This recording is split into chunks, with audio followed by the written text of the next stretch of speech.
gostaria de convidá-lo a abrir a palavra de Deus no livro de Atos dos Apóstolos, capítulo 21, a partir do verso 17.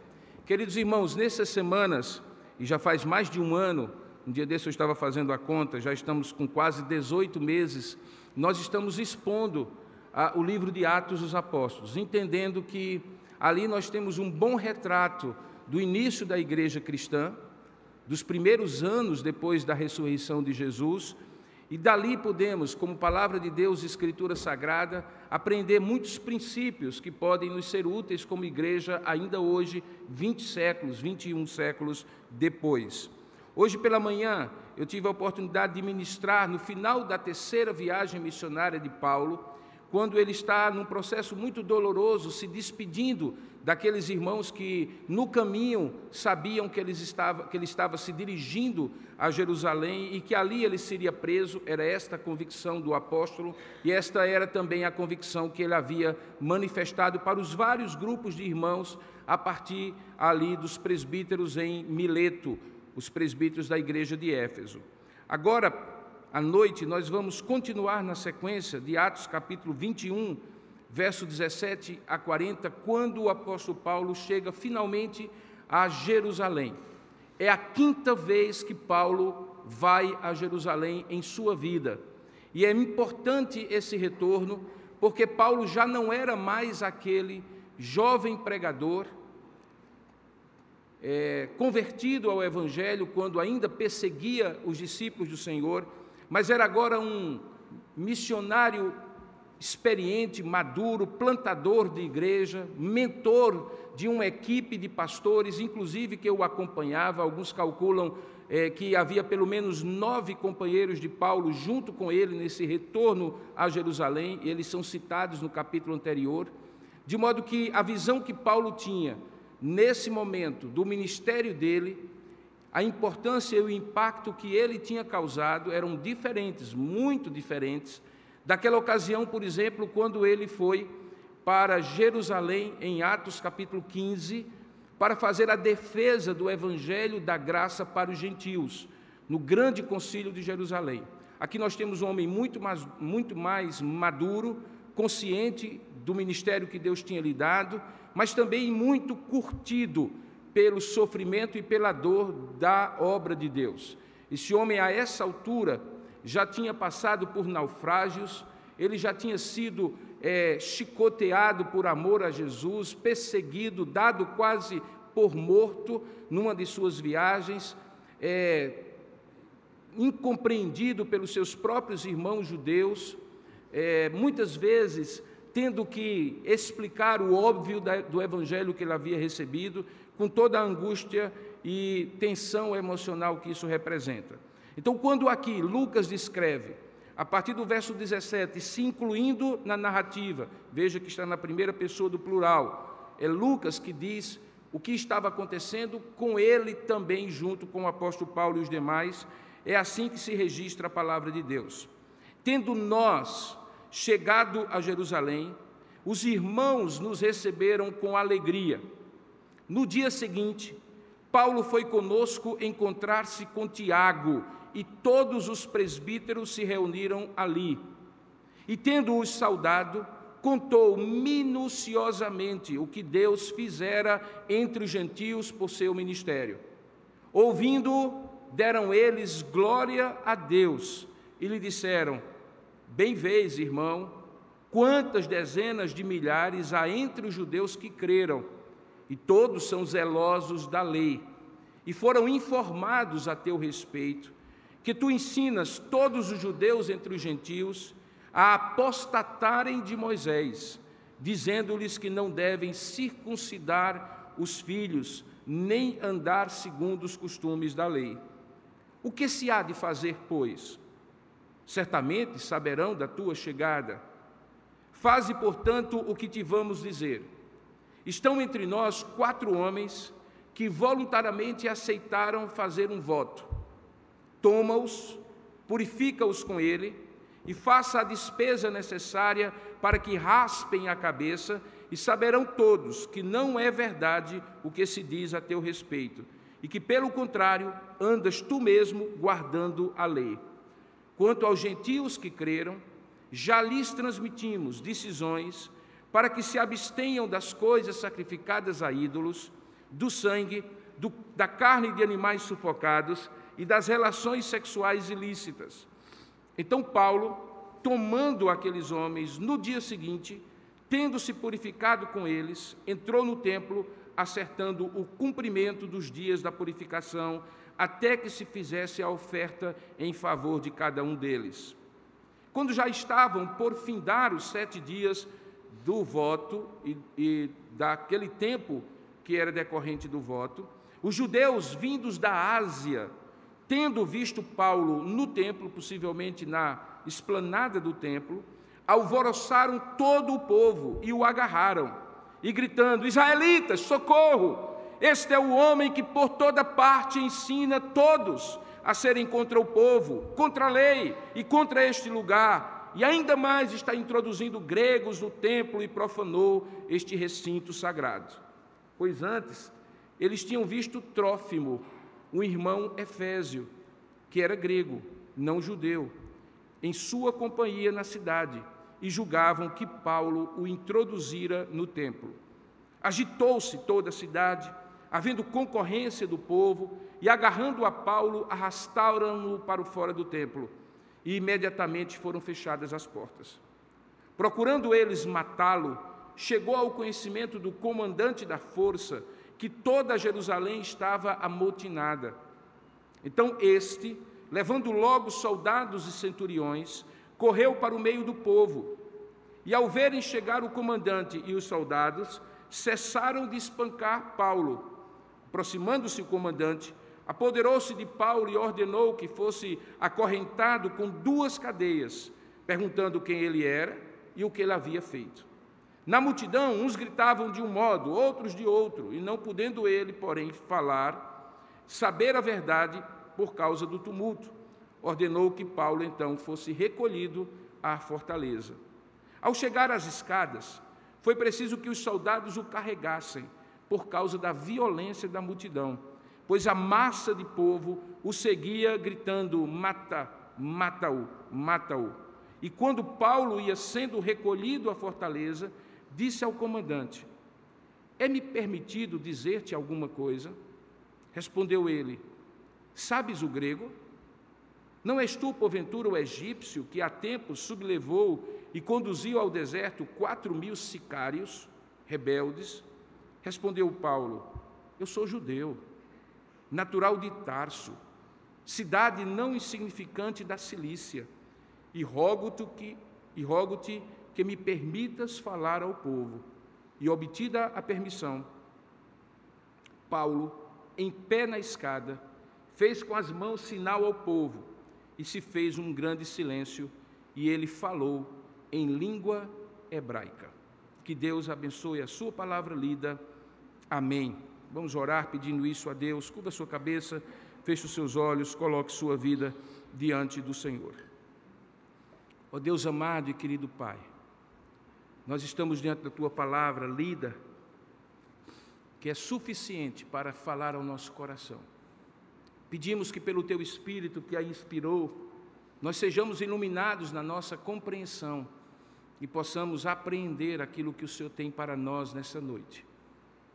Olhamos esse texto e vemos o sofrimento do nosso irmão Paulo, servo consagrado a Ti, e pedimos que o Senhor nos dê a clara compreensão de como, encontrando o seu próprio destino, Paulo cumpre o propósito de Deus. Que isso também seja a realidade nossa, que nós possamos estar em cada minuto da nossa vida, encontrando o propósito do Senhor para nós e compreendendo que mesmo por meio de lutas e sofrimentos, nada, absolutamente nada, foge ao Teu controle. Fala conosco, Senhor, para que essa palavra nos conforte, nos exorte, nos edifique, para que possamos, ouvindo a Tua voz, crer cada vez mais e confiar mais em Ti e também obedecer a Tua palavra. Oramos assim, ó Deus, em nome e para a glória do Senhor Jesus. Amém. Hoje pela manhã eu falei que Paulo encontrou o seu destino, porque ele servia ao Deus que estava acima do destino, que era o próprio Deus de todo propósito. A gente viu nos versículos anteriores ao texto que nós lemos, como Paulo, mesmo mexido interiormente com a saudade e a tristeza daqueles irmãos que iam ficando no caminho, alguns dos quais que ele jamais veria de novo, ele de maneira muito resoluta vai em direção a Jerusalém, compreendendo que o que estava acontecendo com ele era nada mais, nada menos do que a continuidade daquele propósito que Deus manifestou para ele desde o momento em que ele se entregou a Jesus Cristo. Eu fiz menção hoje pela manhã no sermão do texto anterior a este, que Paulo havia sido alcançado no caminho para Damasco, e a ele havia sido dado uma palavra por meio de Ananias, um servo de Deus que habitava naquela cidade ali, para onde ele estava indo, que Paulo seria um instrumento escolhido por Deus para proclamar o Evangelho entre os reis, dentre os judeus e principalmente entre os gentios de várias nações. E no verso 16 do capítulo 9, é dito acerca de Paulo a Ananias, e certamente transmitido ao apóstolo, que a ideia dele ir para orar por aquele homem que havia ficado cego, pelo esplendor da luz que eu encontrara, e que era a própria luz da presença de Deus, para que ele tivesse consciência de que ele seria um instrumento para esta missão, mas lhe importaria conhecer o valor de sofrer por amor a Cristo. Deus diz literalmente para Ananias: vai, porque este é para mim um instrumento escolhido. Mas também diz: e eu lhe mostrarei quanto importa padecer pelo meu nome. Daquele momento em diante, Paulo consagra a sua vida a Deus, e a história que se desenrola a partir daí é uma história de muita dedicação, consagração, graça de Deus sobre a vida daquele homem, que é usado profundamente por Deus para escrever vários livros, pelo menos 13 dos 27 do Novo Testamento, plantar várias igrejas na Ásia, no Oriente e também na Europa, de modo que, como falamos pela manhã, não há nenhum outro vulto de todo o Novo Testamento que tenha uma amplitude, uma dimensão maior do que Paulo, a não ser o próprio Senhor Jesus Cristo. Apesar disso, no caminho deste sucesso ministerial, de Deus usá-lo frequentemente, Paulo enfrentou coisas que, se não fosse a consciência do seu chamado, ele certamente não suportaria. Como eu falei, ele foi um homem curtido pelo sofrimento. E, paradoxalmente, quanto mais ele servia a Deus, mais perseguido, incompreendido, ferido ele era. Diferentemente do que alguns, ainda mais hoje, nos dias de uma suposta teologia da prosperidade, acreditam que quando você entrega a sua vida a Jesus Cristo, só virá sobre vocês ou sobre você bonança e prosperidade. Na vida de Paulo foi exatamente o contrário. A bonança e prosperidade que ele recebeu estava na consciência de que cumpria um propósito que o Senhor tinha para ele. E por isso, no sermão da despedida, lá em Atos capítulo 20, verso 24, ele diz: em nada tenho a minha vida preciosa para mim mesmo, contanto que eu complete a carreira que me está proposta e cumpra o ministério de proclamar e de testemunhar do Evangelho da graça de Jesus Cristo. Portanto, ele era um homem com uma missão, e agora ele estava encontrando o seu destino, porque a partir de Jerusalém, desse encontro que é descrito inicialmente por Lucas, a história de Paulo é nunca mais voltar para aquelas igrejas que ele plantou, nunca mais visitar aqueles irmãos que ele alcançou, discipulou, e alguns deles preparou para serem presbíteros e diáconos das igrejas plantadas. A partir dali, como alguém poderia talvez dizer, era ladeira abaixo, mas na verdade não era, era ladeira acima, porque a partir de Jerusalém, Paulo passa por situações de julgamentos que vão levá-lo à própria capital do império, como nós iremos chegar no final dessa exposição até esse momento. E nesse caminho, Paulo, de Jerusalém até chegar a Roma, passa por uma sucessão de situações que o assemelham de maneira muito próxima ao sofrimento que o próprio Senhor Jesus sofreu. E talvez aqui seja o primeiro deles, o sofrimento de um julgamento injusto.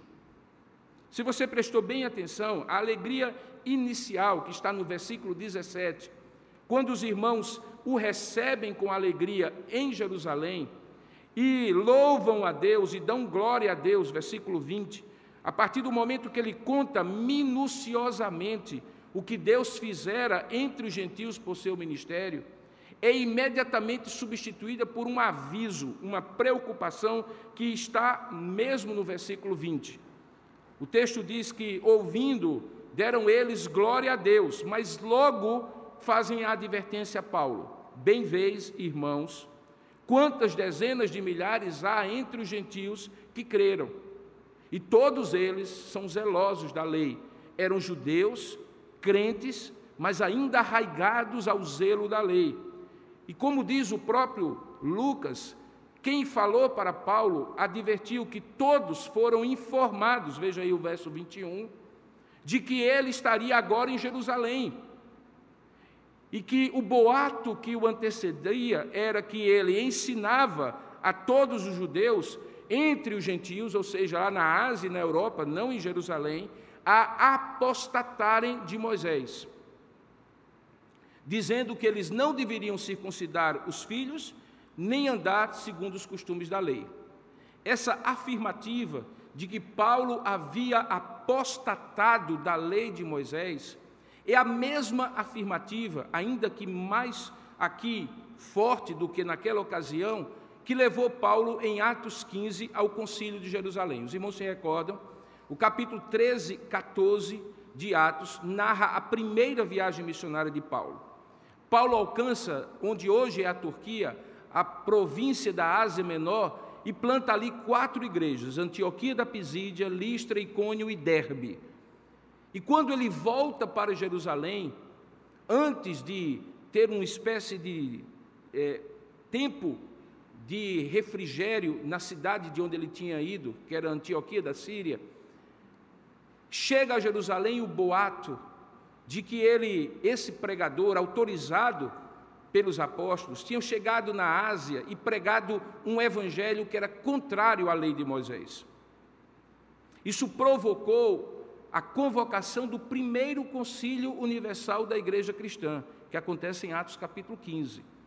E se você lembra dessa parte, você deve recordar que Paulo e Silas descem da Síria, de Antioquia da Síria, para fazer uma defesa do evangelho que eles tinham pregado na primeira viagem missionária.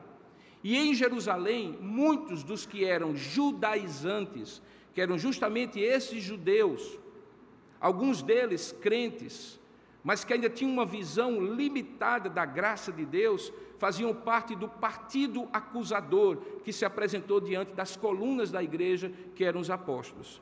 Ali acontece um típico concílio, uma questão é levantada, alguns defendem um posicionamento, outros defendem outro posicionamento, e há uma decisão conciliar, consensual, que necessariamente não é unânime, mas é o consenso majoritário de uma assembleia, como acontece ainda hoje em igrejas como a nossa, em que existem concílios, em que pessoas votam sobre uma determinada matéria, a maioria prevalece e a ela todos se submetem, até que numa outra ocasião, se assim quiserem, podem recorrer e a matéria é repensada, reestudada, rediscutida e decidida novamente. Aqui nós temos, com toda a liberdade, um modelo presbiteriano perfeito acontecendo em Jerusalém no capítulo 15.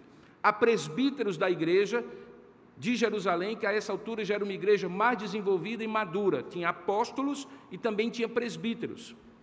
Possivelmente, Paulo e Silas representavam aquelas igrejas todas onde também presbíteros tinham sido eleitos. Se você vai para o final do capítulo 14 de Atos, você vai entender, como eu já expus aqui, que Paulo considerou a sua obra completa só depois de ter evangelizado, discipulado e provido as condições para que cada igreja tivesse presbíteros.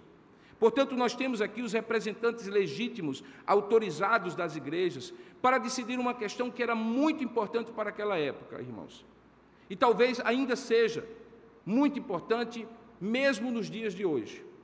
Um judeu que se converte ao cristianismo, ele já é seguidor de Moisés, já foi circuncidado ao 8º dia, e durante toda a sua vida ele seguiu a lei de Moisés, até que foi informado para ele que o cumprimento das promessas da lei estava em Jesus o Nazareno.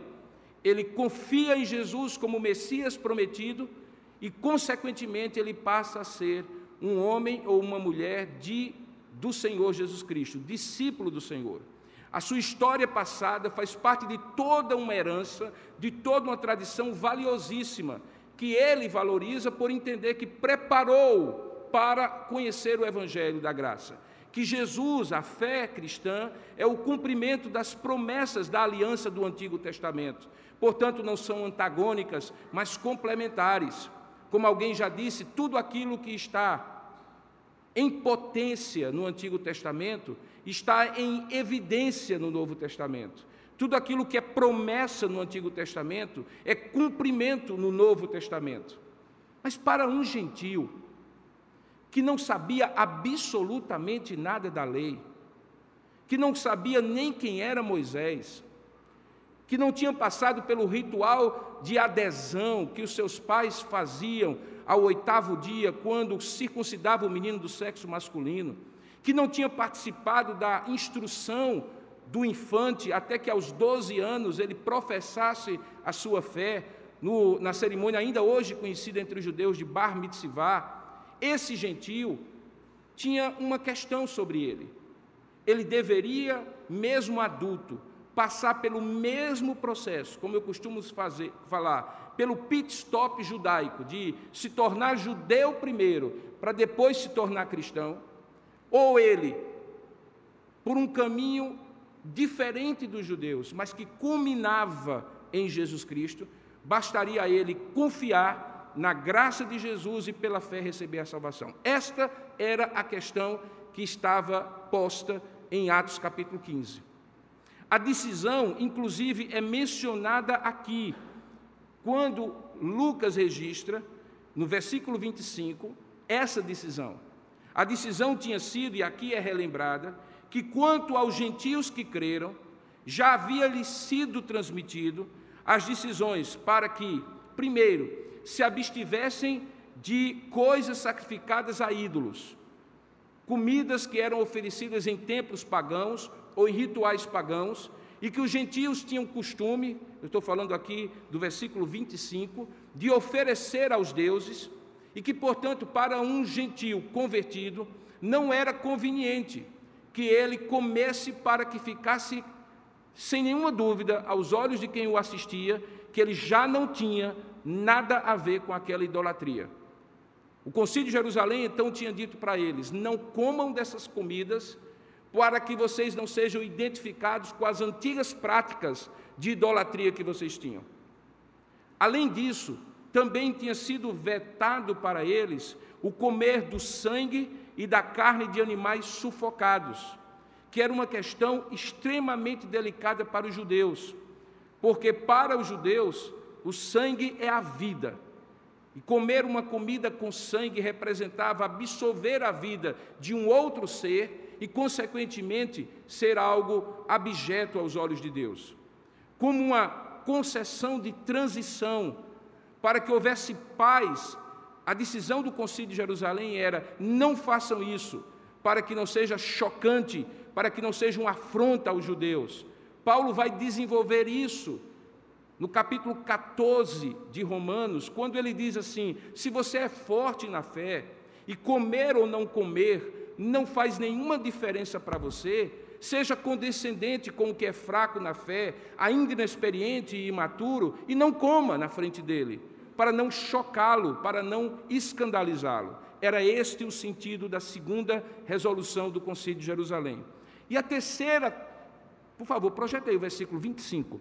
E a terceira decisão era exatamente essa: que eles também se abstivessem das relações sexuais ilícitas, ou seja, de adultério, de poligamia, de fornicação, de bestialismo, de necrofilia e todas as parafilias e perversões sexuais tão comuns. Versículo 25.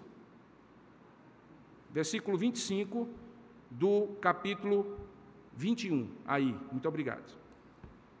Veja as 3 decisões que estavam ali: coisas sacrificadas a ídolos, comida com sangue e carne de animais sufocados e relações sexuais ilícitas. Agora, essa mesma situação volta depois de 25 anos, que é o tempo que alguns comentaristas calculam entre a primeira ida de Paulo e a 5ª ida de Paulo a Jerusalém. Mesmo aqueles que acham que esse tempo é longo demais, há muitos que afirmam que 16 anos já tinham passado da decisão do Concílio de Jerusalém para esse momento. E aí chega Paulo a Jerusalém, os irmãos que estão ali estão vibrando de alegria, porque ele contou minuciosamente o que Deus fizera entre os gentios, igrejas tinham sido plantadas, gentios alcançados, presbíteros eleitos, igrejas organizadas, vitórias imensas, e o testemunho do Senhor chegando ao Oriente Médio, à Ásia e à Europa. E apesar disso, no meio de toda a alegria, de toda a glória a Deus que está aí no versículo 20, eles fazem esta advertência: que o boato já corria em Jerusalém, de que Paulo, o perturbador de Israel, aquele que tinha trazido desconforto para os judeus, principalmente para os judeus em terras gentílicas, estava em Jerusalém. E aí a pergunta é feita: o que é que se há de fazer, pois, versículo 22, porque certamente saberão da tua chegada. Agora, pensa aqui comigo. Você dedica 25 anos da sua vida, pelo menos, a pregar o Evangelho, convicto que Deus está lhe chamando para uma obra. Você é açoitado, passa por fome, prisão, naufrágio, é incompreendido por aqueles que são seus irmãos e a quem você prega primeiro em cada cidade, nas sinagogas deles. Você tem frutos nas suas mãos, você tem o que mostrar, as suas obras falam por si mesmas, e você, 25 anos depois, ou pelo menos 16 anos depois, você volta para a mesma cidade, possivelmente diante das mesmas pessoas, com a mesma boataria maligna e maledicente, de que você supostamente teria apostatado da sua fé e da fé dos seus pais. Eu não estou falando de alguém que não era um judeu zeloso, eu estou falando de alguém que descreve a si mesmo como judeu zeloso de 3ª, 4ª, 5ª geração, fiel a Deus, e que de repente recebe assim na cara uma tapa de ter sido considerado pelos seus próprios irmãos como alguém apóstata.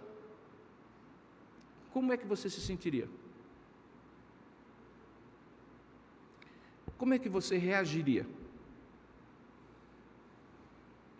Eu falei no início dessa mensagem que este Paulo já não era mais aquele Paulo do Concílio de Jerusalém. Já curtido pelo sofrimento, ele tem uma reação madura. Mas madura como só os grandes líderes que são curtidos no ministério pelo sofrimento conseguem ter. Há a pergunta: o que se há de fazer, pois certamente saberão da tua chegada? Uma sugestão é adicionada, que está no versículo 23. E a sugestão parece-nos muito estranha hoje. Sinceramente, a primeira vez que você lê esse texto, se você está lendo pela primeira vez, se você pensar que era um faz de conta e de que Paulo estava dando uma satisfação superficial àqueles irmãos, você não está sozinho. Foi assim que eu também pensei em algum momento. Por quê? Pegar 4 homens que não tinham nada a ver com Paulo, que faziam parte da comunidade local de Jerusalém e que já estavam ali, e que, segundo eles, tinham voluntariamente, previamente já aceitado fazer um voto. Porque pegar esses homens, purificá-los, fazer a despesa necessária, porque tinha sacrifícios que eram feitos nesse tipo de consagração, rasparem a cabeça E aí veja a explicação no verso 24, porque tudo isso era necessário. E aí saberão todos que não é verdade o que se diz a teu respeito, e que, pelo contrário, andas também tu mesmo guardando a lei. Irmão, se fosse eu diria assim: meu irmão, que palhaçada é essa? Que conversa é essa? Que conversa é essa? Eu vou agora fingir que esses 4 homens são meus companheiros de viagem, porque eles não eram companheiros de viagem de Paulo, para dar satisfação a quem há 16 anos, 25 anos que seja, já teve uma decisão conciliar, que consensualizou uma norma de transição, para que os irmãos gentios não afrontassem os judeus, e os judeus também entendessem que Deus tem um caminho de graça para os gentios, que não passa pela lei, não passa pela circuncisão. Irmãos, que conversa é essa? Vocês estão de brincadeira. Se Paulo reagisse assim, irmãos, Paulo não estava necessariamente errado. Sabe por quê? Porque em outros momentos, Paulo reagiu assim. Vou citar pelo menos um. Paulo diz em uma das suas cartas que em determinado momento, Cefas, Pedro, um dos 4 primeiros apóstolos, certamente alguém que tinha uma influência muito grande, que era uma das colunas de Jerusalém, estava com todos eles comendo junto com gentios que estavam ali, crentes que dividiam a mesa junto com judeus e apóstolos. E diz o texto que quando judeus chegaram, Pedro se afastou, para não ser visto com os gentios que estavam ali. E diz o texto que Paulo repreendeu, na maior, cara a cara, ninguém mais, ninguém menos do que Pedro, dizendo assim: isso é hipocrisia, Pedro. Não é assim. Você está negando aquilo que o Evangelho da Graça ensina, que a barreira que antes havia foi quebrada, que o mistério que estivera oculto, de que Deus tinha um propósito para alcançar não somente judeus, mas gentios, já havia se revelado, e que Cristo é a nossa paz, e dos judeus e gentios fez um único povo, numa única aliança, e o nome desse povo é igreja, eclesia, os chamados para fora.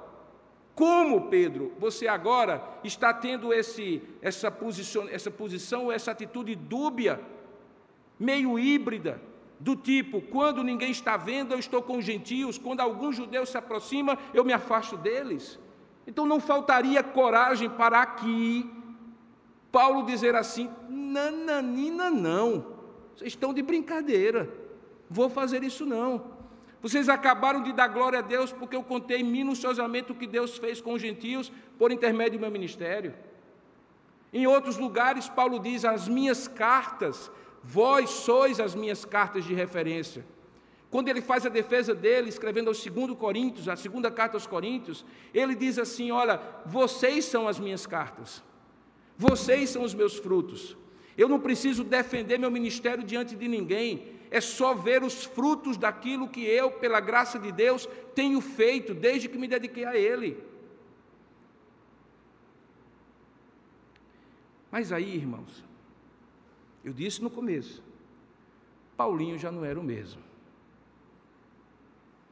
Paulinho tinha se transformado num apóstolo maduro, num pastor maduro, num plantador maduro, que conseguia divisar ali um limite difícil de divisar, onde é preciso, em muitas ocasiões, você não flexibilizar convicções, mas você andar a 2ª milha em amor com aqueles que ainda não percebem as verdades que você conhece.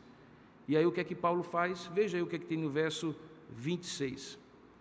Paulo, tomando aqueles homens no dia seguinte, tendo-se purificado com eles, entrou no templo, acertando assim o cumprimento dos dias da purificação, que eram 7 dias, até que se fizesse a oferta em favor de cada um deles.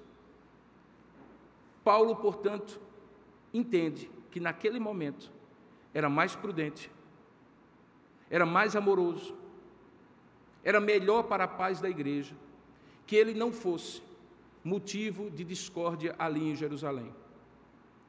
Que reviver Atos capítulo 15 e o Concílio de Jerusalém seria muito ruim para aquele momento. Claro que Paulo fez uma avaliação que acabou levando necessariamente para uma discussão depois, quando ele escreve a carta aos Gálatas, para aquelas 4 igrejas na Galácia do Sul, na Ásia Menor, em que ele discute o Evangelho da graça de Deus. Paulo não abre mão da sua convicção, e isso fica muito claro quando ele escreve a carta aos Gálatas, que é uma carta circular. Não exige uma igreja de Gálatas. Existem 4 igrejas da região da Galácia, e ele escreve a primeira de suas cartas, que é a carta de Paulo aos Gálatas, para que os irmãos daquelas 4 igrejas, e talvez outras congregações, pudessem saber a convicção dele, que o Evangelho é o Evangelho da graça de Deus, e que se alguém aparecesse depois dele pregando um outro Evangelho, que fosse esse sim, considerado apóstata, considerado anátema. Paulo não abriu mão de sua convicção, mas naquele momento, ele entendeu que buscar o consenso e a paz, nesse instante, era fundamental, e aí ele se purifica com eles, entra no templo, acerta o cumprimento do dia da purificação, até que se fizesse a oferta em favor de cada um deles. Irmãos, não é muito simples a gente tomar decisões desse tipo. Recentemente, o Supremo Concílio da Igreja Presbiteriana do Brasil teve que se debruçar sobre questões importantes para o país hoje, não apenas para a economia e a administração interna da Igreja Presbiteriana do Brasil, mas também para a maneira como ela lida com questões contemporâneas sociais, inclusive no campo da política. Eu estava lá, como também alguns que aqui estavam, o presbítero Ítalo era representante do nosso presbitério, e estávamos lá, como representantes do presbitério metropolitano da Paraíba, do qual nós fazemos parte. E eu vi com os meus próprios olhos que as decisões que foram tomadas lá foram tomadas com muita humildade, com debates muito respeitosos, biblicamente fundamentados, e que apontaram para a igreja um caminho de moderação, mas de firmeza, dizendo para a igreja aquilo que era absolutamente inegociável, mas demonstrando para a igreja que havia uma caminhada a ser caminhada, e essa caminhada precisava ser com todos e não com um pequeno grupo que eventualmente gostaria de um posicionamento mais forte, mais contundente e assim por diante. Não é fácil, num governo presbiteriano, a gente encontrar unanimidade sempre. Hoje eu postei no meu perfil de Instagram uma imagem em vídeo da nossa Assembleia, e falei que na Igreja Presbiteriana nós temos a confluência de 2 valores. Um valor bíblico, que é o governo da igreja. O dono dessa igreja não é o pastor Robson, nem nenhum dos presbíteros, nem todos os presbíteros, nós não somos sócios dessa igreja, com cotas de participação. O dono e cabeça da igreja é Jesus Cristo. O governo de Deus se estabelece por meio dos oficiais, pastores, presbíteros e diáconos, que devidamente vocacionados, com senso de chamado, são postos ao escrutínio de vocês, membros da igreja, e aquilo que é vocação interna, reconhecida pelo conselho quando homologa a candidatura, é escrutinado por vocês quando dão o voto, para que a vocação interna encontre o caminho da vocação externa, do reconhecimento externo, porque sempre foi assim. Deus chama pessoas, e o seu povo, que vai ser liderado por esse povo, escolhido e chamado como oficiais, precisa ser reconhecido por esse povo como homem de Deus, que Deus colocou ali para ser presbítero, diácono, para ser pastor, assim como antes também o era, até os reis de Israel. Monarcas que eram, Saul, Davi e todos os demais, tiveram que ser reconhecidos pelas tribos de Israel. Até mesmo os primeiros diáconos, em Atos capítulo 6, quando se criou aquela confusão da distribuição da cesta básica entre viúvas judaicas de fala hebraica de Jerusalém e viúvas que eram gentílicas, ainda que judias, mas que vinham de outros países e que estavam sendo preteridas, a decisão dos apóstolos foi: nós não podemos sair do nosso ministério, a vocação nossa é a palavra e oração. Escolhei, e veja lá a ordem, escolhei dentre vós homens, e aí eles disseram os critérios, de bom testemunho, cheios de sabedoria, cheios do Espírito Santo, que se dediquem a este serviço, e a palavra serviço ali é diaconia, e aí criou-se a diaconia. Agora, interessante é que, ao postar isso, alguém comenta lá, mas eleição na igreja, onde nós vamos chegar? Como se isso nunca tivesse sido feito na igreja cristã, desde o tempo de Atos dos Apóstolos. Por quê, irmãos? Porque a sabedoria de Deus está no conselho de muitos.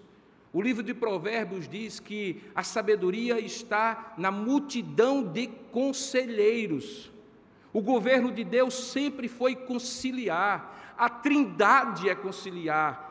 No ato da criação, em Gênesis capítulo 1, verso 26, o Deus que é um, mas que subsiste em três pessoas, diz assim: façamos nós, o Pai, o Filho e o Espírito Santo, o homem é segundo a nossa imagem e semelhança. Moisés, o grande líder, com toda a autoridade que tinha, chegou um tempo de exaustão que o seu sogro Jetro precisou dizer assim: não é bom o que tu fazes. De questões mínimas, de mais de 3 milhões de pessoas, até questões macro, você fica de manhãzinha cedo até o anoitecer decidindo, até de quem é a galinha que puxou de uma tenda para outra.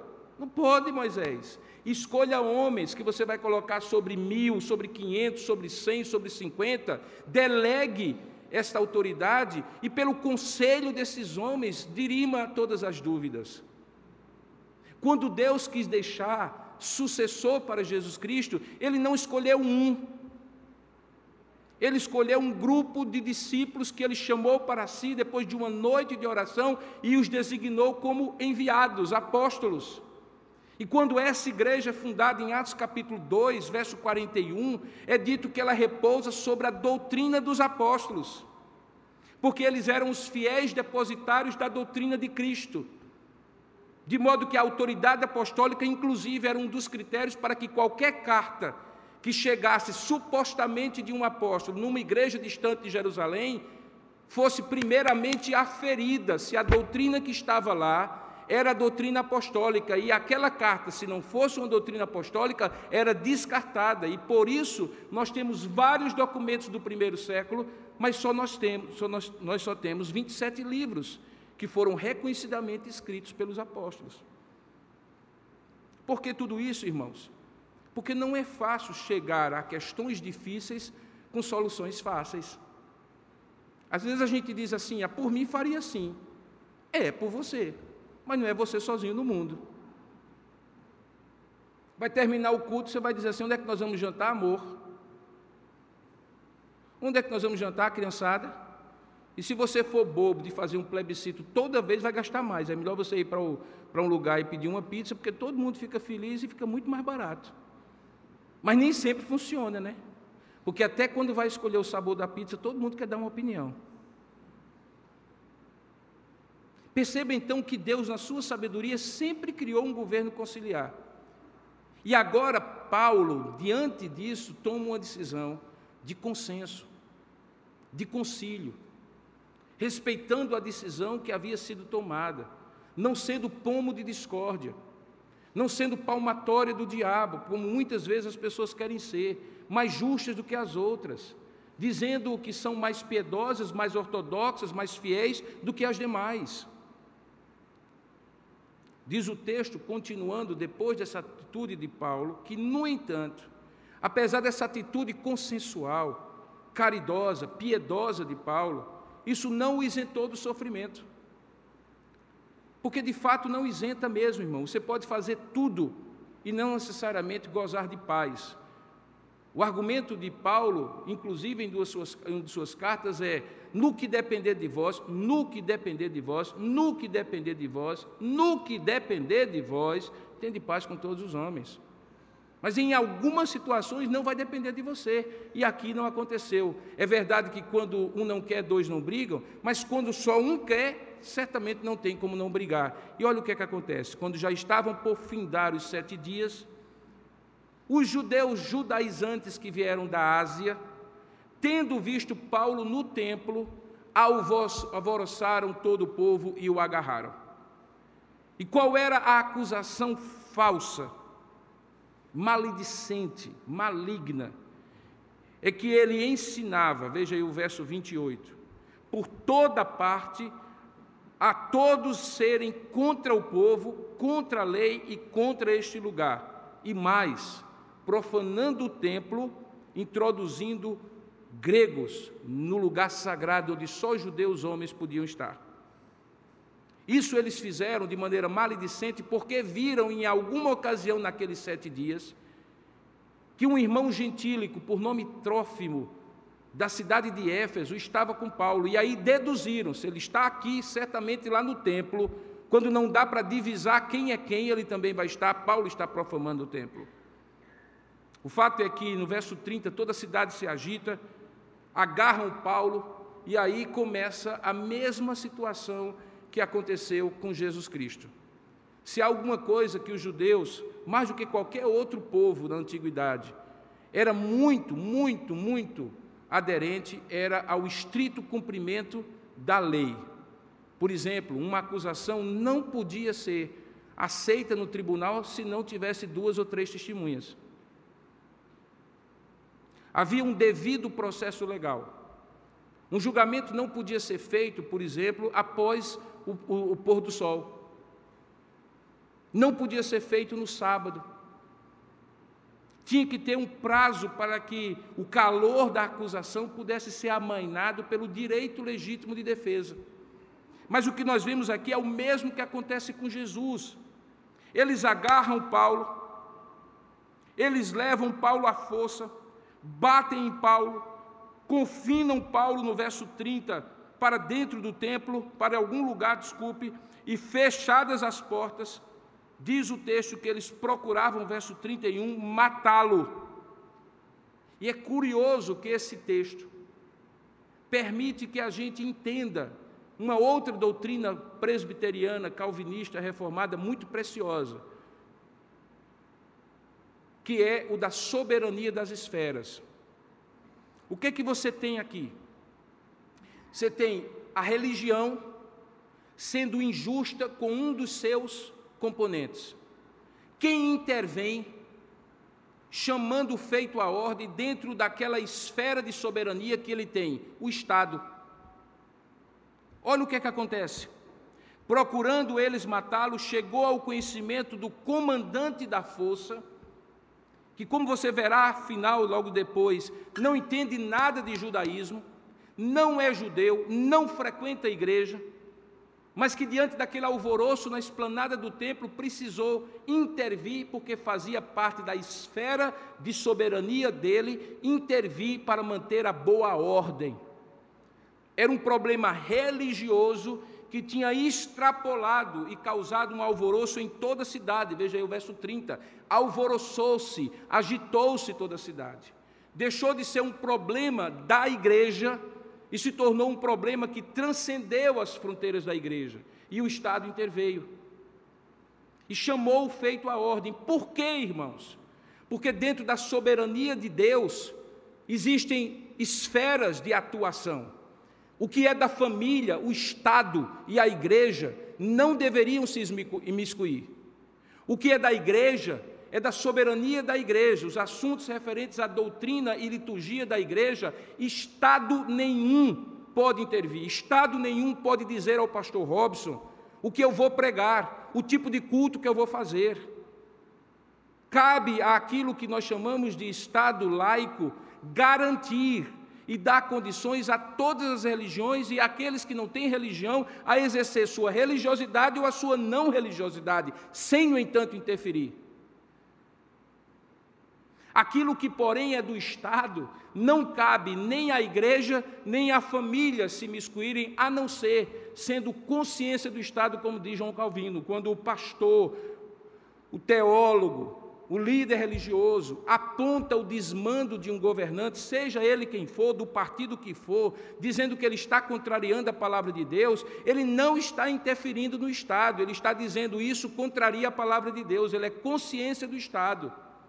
Agora, se o governante e as suas instâncias de poder vão continuar fazendo o que é contrário a Deus, receberão de Deus, segundo Romanos capítulo 14, o juízo de Deus, porque têm a autoridade da eleição, mas estão se tornando autoridades ilegítimas, por estarem descumprindo a lei de Deus. Mas aqui a gente encontra que um problema transbordou, saiu da instância religiosa em que os judeus deveriam ter tratado, com o devido processo legal eclesiástico, e tratado ali, para poder não precisar que o Estado intervisse, pelo fato de estar extrapolando a esfera da igreja e causando um problema de ordem pública. E é aí que o comandante da força intervém e chama o feito à ordem.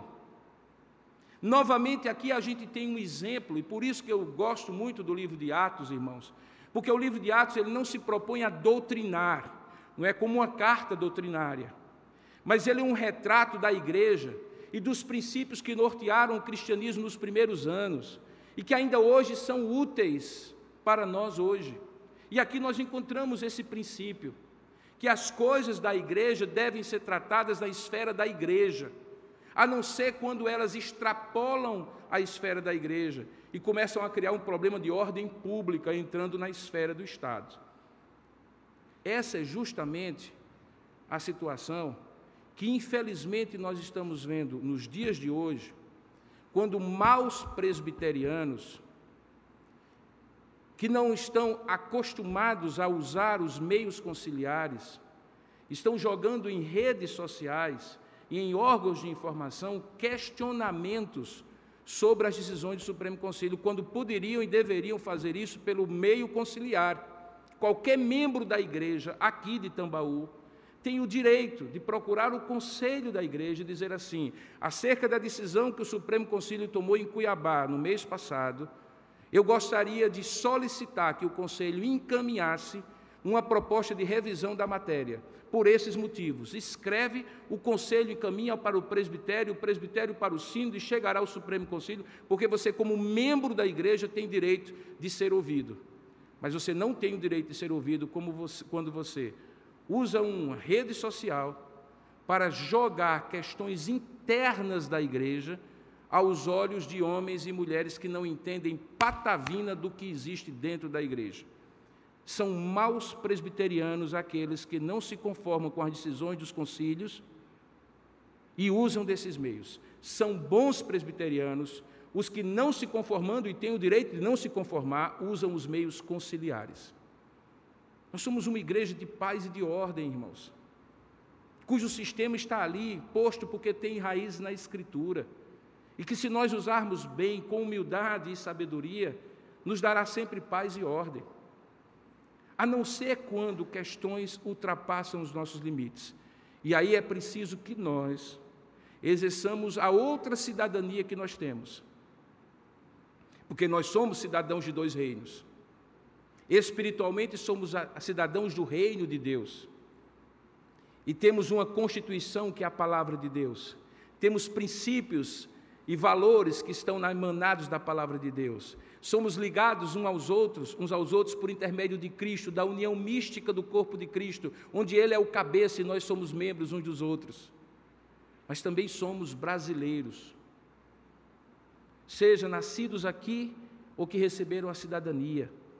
Temos o direito de exercer todos os nossos direitos civis e devemos exercê-los nas instâncias do Estado, porque no Estado nós somos cidadãos brasileiros, como seríamos americanos, noruegueses ou alguma coisa que o valha.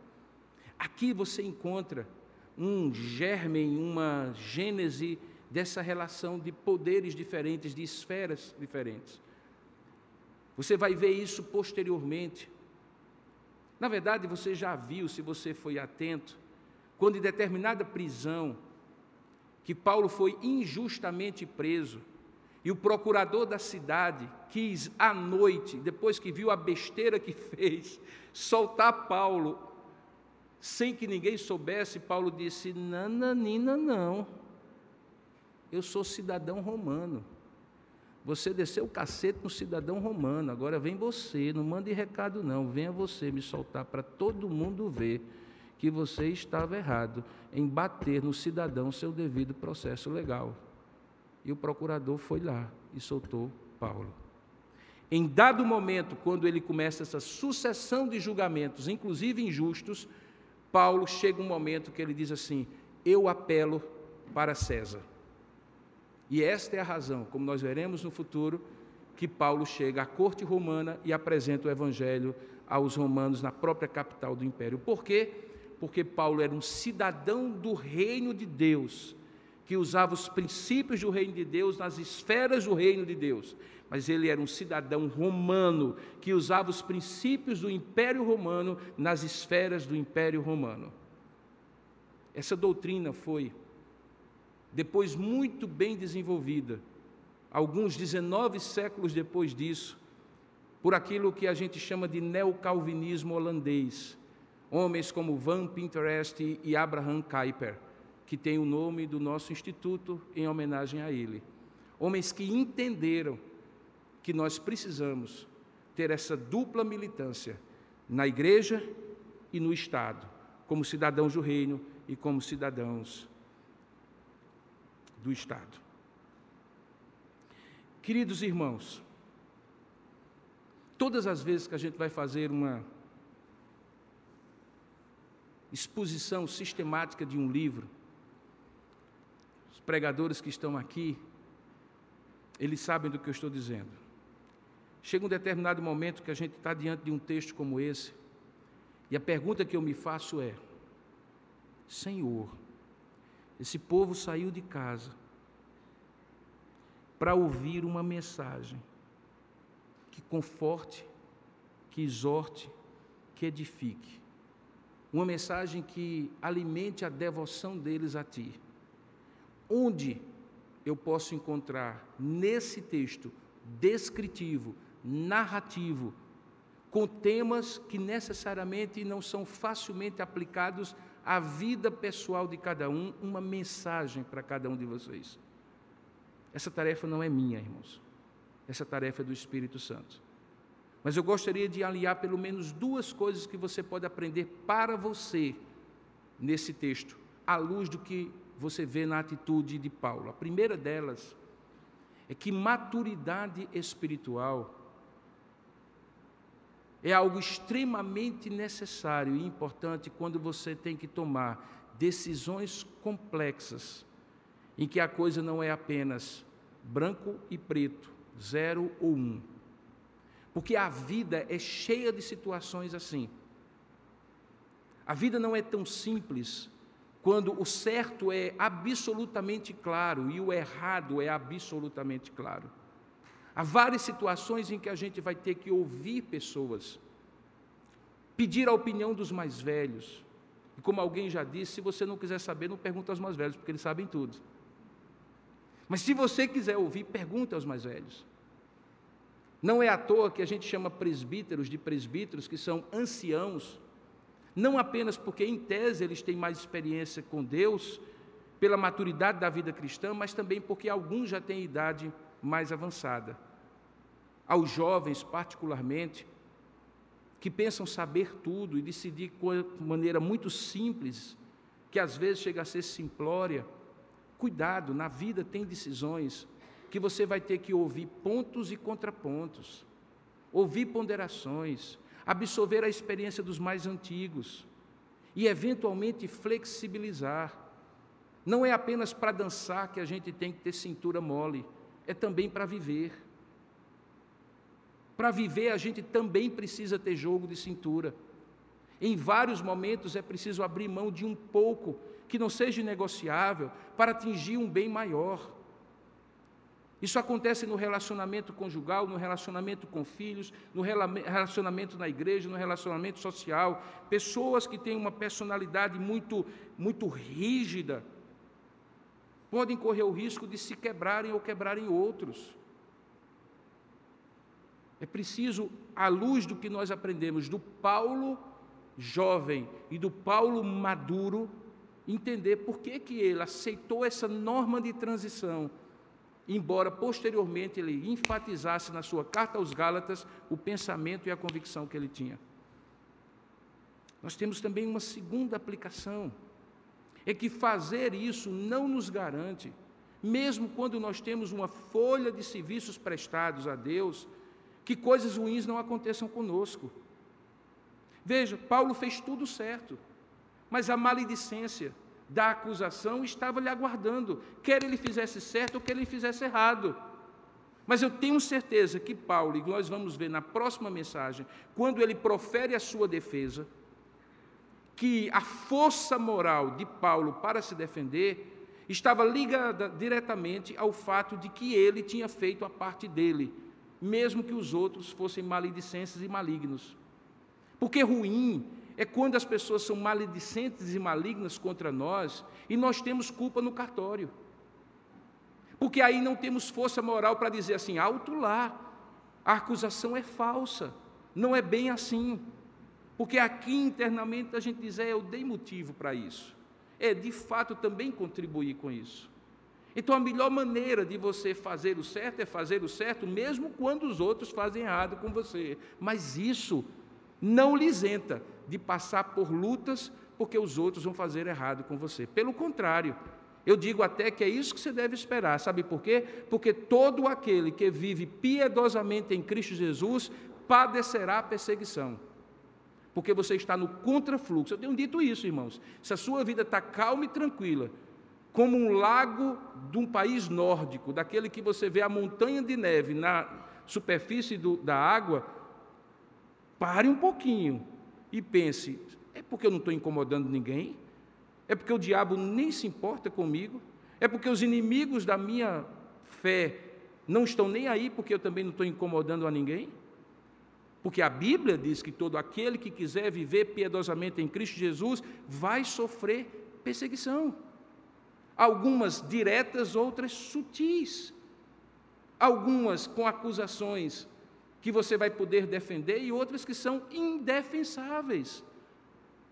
Coisas que você nem sabe que as pessoas estão falando de você. Coisas que você nem sabe que as pessoas estão armando contra você. A melhor defesa é a consciência tranquila de que você está fazendo certo diante de Deus. Os reformadores tinham uma frase que era coram Deo, diante da face de Deus. Viva a sua vida diante da face de Deus. E pouco importa o que vão fazer com você. Se eles fizerem o que fizeram com Paulo, o que fizeram com Jesus, você vai estar em boa companhia. Porque é melhor você sofrer o dano por estar fazendo o certo do que sofrer o dano por cometer injustiças. Na verdade, Deus até diz, alegrai-vos e tende grande júbilo em um fato de serem vocês perseguidos por amor do meu nome. Perseguição e martírio, como eu falei hoje pela manhã, é sinal de concreta adesão e identificação com Cristo, porque nós estamos na contramão de tudo que está aí. Não ameis o mundo nem aquilo que no mundo há, porque aquele que ama o mundo, o amor do Pai não está nele. Não somos deste mundo, estamos neste mundo, mas enquanto estivermos nesse mundo, seremos perseguidos por este mundo e somos chamados a transformar este mundo pelo poder do Evangelho.